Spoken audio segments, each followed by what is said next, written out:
Interest rate decision next week. What will the Fed jawbone and which way will it push, Mr. Powell? You're listening to the Arbitrage Trade Weekend News, and I'm your host, Darin Harper, bringing you 3 things you need to know for the weekend and 2 interviews, which are teaching financial literacy to children and budgets. Budgets? We don't need no stinking budget. Also, check out the winner and loser this week in the market. The 10-year is up over 4.6 and WTI crude just under $84. And here's 3 things. Another final rule has been released from the Biden administration. This one is regarding salary employees and overtime. The provisions include expanding overtime protections to lower paid salary workers, giving more workers pay or time back with their family, identifying non-exempt who should get time and a half for over 40 hours. Finally, making sure there are regular updates every 3 years, so more pay or more time off in exchange for more than 40 hours a week.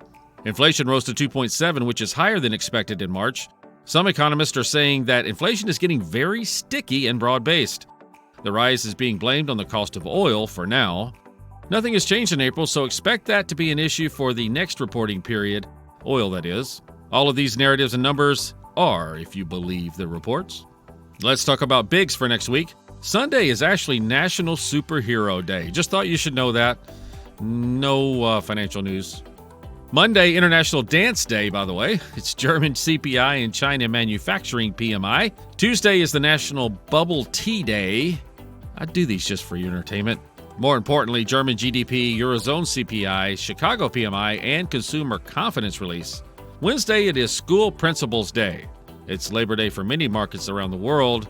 As far as reports, it's the non-farm employment change, S&P Global Manufacturing PMI, ISM Manufacturing PMI, the JOLTS job report, crude oil inventories, and then you got Powell and his statement, the conference, and what the interest rate decision is this time around. For the U.S., I expect it to stay where it is, but they'll jawbone up and down to play with the markets.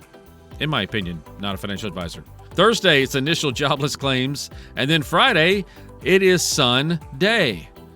I'm not talking about the day of the week. I'm talking about sun, as in what's over your head, keeping us warm, day. So celebrate that however you want. And the reports are non-farm payrolls, average hourly earnings, unemployment rate, ISM non-manufacturing PMI, and the prices, new orders, and employment with that. Trade while you're sleeping across time zones with Arbitrage Trade Assist. Sign up today at arbitragetrade.com. Arbitrage Trade is your trusted source for business, finance, and tech info. Teen depression. A lot of kids are dealing with it today. So, what's behind it? Well, there's the question. Are they depressed because they have bad grades? Or do they have bad grades because they're depressed? A relationship goes bad.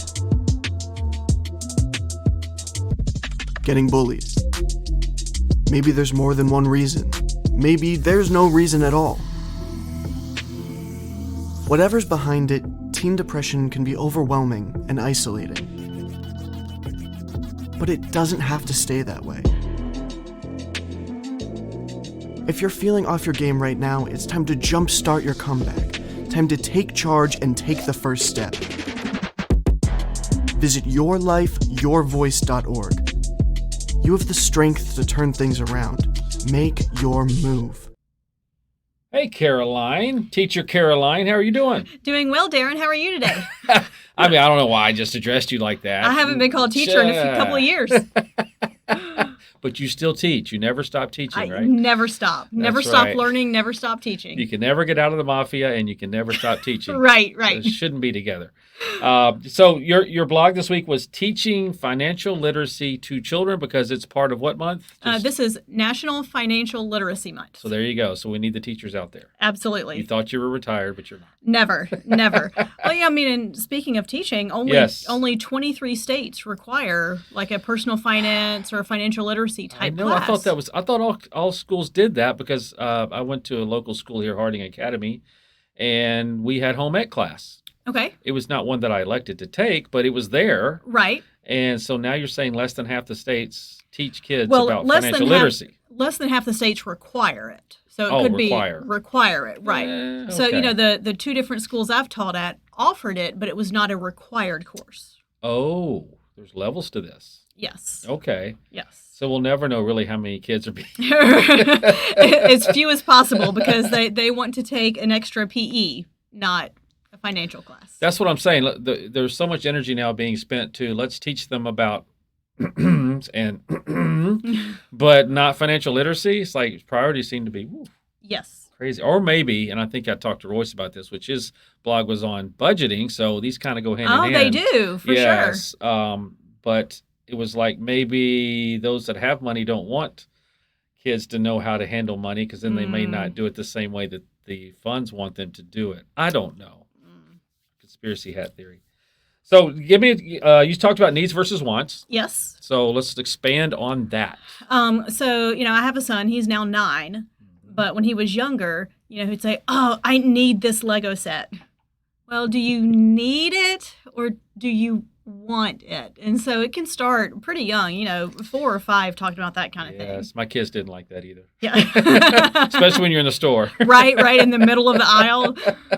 No tantrums. Right. That is a want, not a need. Yep. What else you got? You got allowances, you said? Talked about allowances? So we call it, in our house, we call them contributions to the household. We don't call them chores. Semantics. Yes, there are contributions. That's true, though. It is, and so our son earns an allowance. We're, kind of old souls, so he still has a little piggy bank and, we give him some cash. But there are apps now where you can just do it all, kind of from your bank account. So, maybe when he gets older, we might go to something like that. But right now he loves, opening it up and counting his little coins and everything. What app do you use? We don't have an app, but there are a couple listed. I knew there's some apps to do. Yes. Yeah. Same with budgeting. So yes. I don't know if it's the same app or if it's 2 different apps. Or... The ones that I read about were not for budgeting. It was more just to kind of set up and it's not like a debit card or anything. It would just be kind of a way to, like a tally to keep up with it. Okay. Type thing. Track their spending, learn how to track their spending. Right. Kind of having a virtual checking account and learn that when things get rough, got to pull back. You have to be realistic about it. Yes. And not ask for the remote car that yes. costs $200. Right? Yes. And also work on, you can save up money to spend, and then you can give some money to a charity or your local church or wherever. And then you can also save some for your long-term savings. Right. And just kind of trying to, even at a young age, trying to get that set. That's great. Well, you got anything else you want to throw at me with? If you're in the car a lot, I know sometimes we are. There's a podcast called Million Bazillion from Marketplace. Right. We are not sponsored by them, but unless they want to throw money our way, yes, go ahead. In which case, we'll talk about them more. we'll put it into our finances and budget. Right. But that's one that my son and I really enjoy listening to, and I usually learn something. So it makes it simple for kids to understand finances. It's geared for kids. Okay. 2 episodes that I mentioned in the blog post are why do some jobs get tips but not others? And then why do countries have different currencies? And so, but it breaks it down. It's a podcast Forex designed for kids, huh? Right, yes, exactly. And so when I started this job and my son was like, wait, what do you mean currency? What are you talking about? We have dollars. Well, we have dollars, but not everyone does.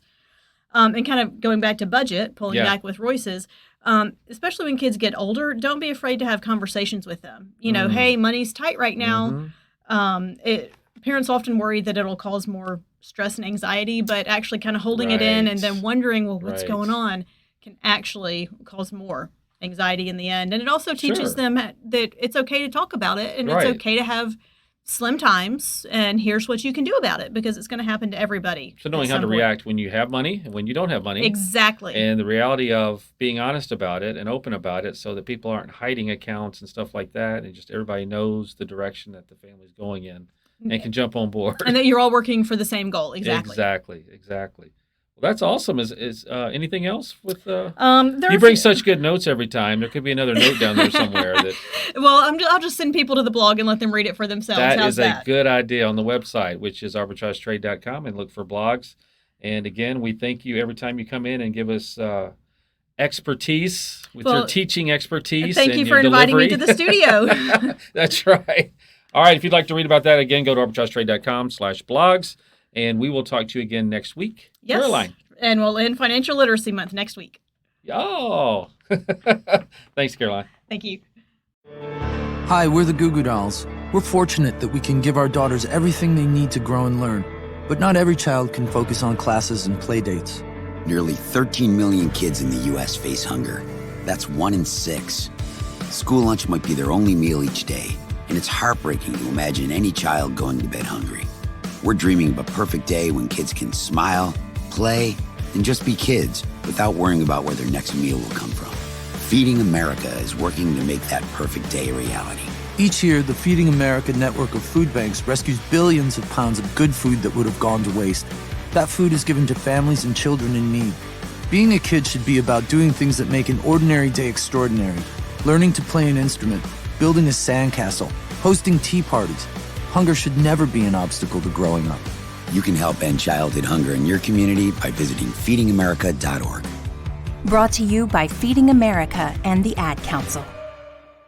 Hello, Royce. Hello, Darin. How goes the world? It's great. Welcome to our ever-improving studio every week. It's looking beautiful. I know it. I may not go home. Yeah. On second thought, we're going to have to take all this away. That's right. No sleeping in here. Nothing in the budget for this. Yeah, no kidding. And I just wanted to thank you for budgeting your time today to spend with me. Hey, anytime. I spend my time very sparingly, but when I do, it has to be worth it. So you are definitely worth it, sir. Bang for the buck. There we go. So this blog that you wrote is a very helpful one, and it is entitled Budgets? Budgets? We don't need no stinking budget. Right? Or you proceed to tell us, yes, we do. Well, no, not really. Like you miss home ec class where they actually taught you how to. They had that at my high school, but they don't do it anymore. They don't do it at all in any of the schools, and so that leaves a lot of people basically just spending until their accounts are overdrawn. I mean, you would think it's a big master plan because I don't want them to know how to spend their money, so I can take it. Yeah, the less that say, and then you get all these things. Not that I'm against these things, like the food delivery. I'll just leave it at that. Oh, food boy. Delivery. Oh. Or these new Hey, taxis. I used to do Uber Eats. Hey, that's Uber Eats, DoorDash, And I never understood. Grubhub, all of that. I never right? understood how these people could afford it. It was just crazy. It's like double the price of what you would. Yeah, but you're paying for convenience. Oh, yeah. Boy, are you paying. But I've learned as I've matured or gotten older, basically, it's really easy to manage your money if you treat it like you're a guy. Meaning, guys typically Don't. Oh no! Don't call in women. He's gonna finish. He's gonna finish his statement. I know he is. All right, go ahead. Guys usually put things into compartments. Mentally. Right? Mentally, Yes. physically, and so basically, hey, we know all about the friend zone, right? So we put things in the compartments, right? So with money, it's the same thing. It's like, so for example, if you have a bunch of things that are the exact same price every month, put a checking account that's just for those things that are exactly that price. So whether it's your mortgage, your phone bill, your utilities are all over the place. Thank you, MLGW. But bills that are basically the same, make that one bucket. Right. For things that are Or envelope, as they used to do.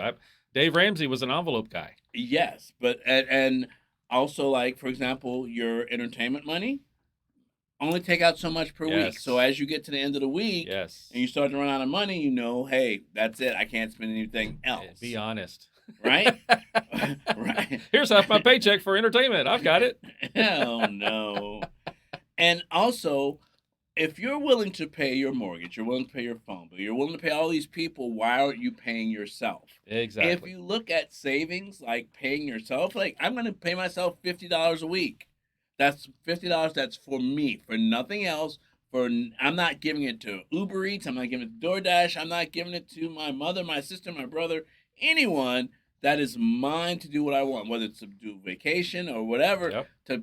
Even if it's a manicure or pedicure. Yep. That money that you're basically putting aside, if you put it aside and include it in your budget, you don't have to worry about saving because it's already built in. And so by the time you get to the end of the year, you go like, hey, that's pretty impressive. Yeah, I'm not so stressed. and you're not so stressed. And don't forget the IRS. So, I try to forget them. but get you in trouble. Yes. But just like instead of letting them hold your money throughout the year, also, hey, I'm going to put $50 in this account so that way if I know I have to pay taxes in April, I've started saving throughout the year so that way it's not a big surprise. And guess what? If I don't have to pay them, that's found money. There you go. So yeah, It's just a matter of making sure that it doesn't have to be complicated. It just has to be done. And most employers let you split your check out into maybe two pots. So whether it's a checking or savings, that can be your savings is your one for all your bills, where all your bills come out, and your checking is what your discretionary spending is. And at least you have two buckets, so it's not oh my gosh, I am out of money, or Right. that was a surprise and I wasn't expecting it. So Right. And then you mentioned having a budget buddy. Someone who's yes, going to keep your butt keep you. accountable. Just What don't you're make saying? it your party buddy though, Hey, because he'll say, "No, you got plenty of money. Let's go." and this is a sidebar, but it's hilarious because I remember in college I had a buddy, like we were roommates, and sometimes I just didn't want to go to class. I'm like, he's like, Royce, you don't look so good. I'm like, yeah, you're right, I don't look so good. Maybe I should just sleep in. Yeah, maybe you should. Sometimes a buddy to keep you in check may actually lead you down the wrong path. Yes. But Look like you're about to have a cough. yeah, yeah, right. See, it's like you really need that Louis Vuitton wallet, purse, purse. Maybe not. No, that's another blog. Needs versus wants, isn't it? Yeah. But hey, you need a budget? Maybe. You want a budget? Everyone technically wants a budget to make Right. sure they don't run out of money. Right. But, hey, we want money to stay. So Yes, especially with everybody stretching their credit right now. Credit they don't or do have. yeah. And, And our credit scores woo. have gone down by 1 point nationally. That's right. That means more people are opening new lines of credit Right. and may not be paying them off. So And the banks are about to have to be please, more responsible, so therefore they're going to be issuing a lot less credit. So, yes, I mean, boy, it's bank- going to get tight. So you better get your budget tight, right? Yes, get your budget tight. Get Get it it right. right, Get get it it tight. tight. We did it. Right there. Right there, Jenks. All You know how this works. All right, Royce, thanks for bringing your expertise, especially on budgeting, because, heck, you run a company. So Oh, if believe me. nobody else knows how to budget, then Yeah, cash flow is king. That's it. And you're the king. I bow Thank to you very much. That's right. Thank you very much. All right, Royce, I will talk to you next week. Looking forward to the next awesome subject that you bring and educate us with. Absolutely. It's finance month. Let's go. Let's go. Sometimes I just cannot believe all the storms we've gone through here. I can only hope that we'll be able to leave this house to you one day, baby. You're our legacy. Planning for these disasters will make sure we're safe, and is the best way to protect that legacy. You know what? We should make an emergency communication plan. That way we're ready this year. At my dorm, we have emergency kits for earthquakes and wildfires, but I'm sure there's something more local I can send you with a link. Okay, smart.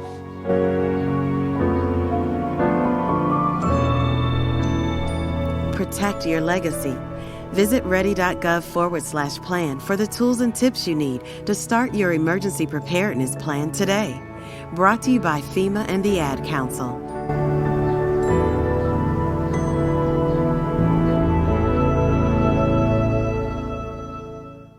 This week's winner and loser in the market. First, the loser is Evotech SE, that's EVO. They are headquartered in Germany, and they're a drug discovery and development partner for the pharmaceutical and biotechnology industry worldwide.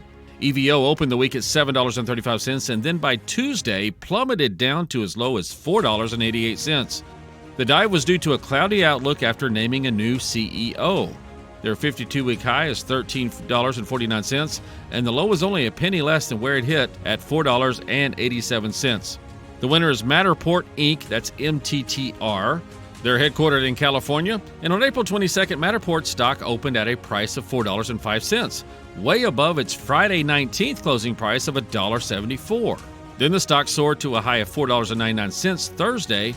Why? Because it's being bought by CoStar, which is behind Apartments.com, LoopNet, and Homes.com. Someone knew something before it was announced. It's the stock market as usual. 52-week high of $4.99, which is newly set. 52-week low of $1.73. Visit ArbitrageTrade.com and learn about Pips, our AI bot, who lets you stop watching and start living. We are not financial advisors. We do provide a service. Thank you for joining us today for another edition of Arbitrage Weekend News. Log into ArbitrageTrade.com to read our wide variety of blogs and educate yourself on Trade Assist and Forex trading, or even how to make passive money with our Trade Assist Affiliate Marketer program. You can even get to know our cute little AI bot called Pips. Arbitrage Trade Analytics LLC is a privately held research company. Arbitrage Trade Analytics LLC is solely responsible for the preparation and distribution of the contents of this podcast. The opinions offered in this podcast are for informational purposes only and are not intended to function as investment advice. Seek a duly licensed professional for investment advice. For more information about the informational research and services offered by Arbitrage Trade Analytics LLC, please visit arbitragetrade.com.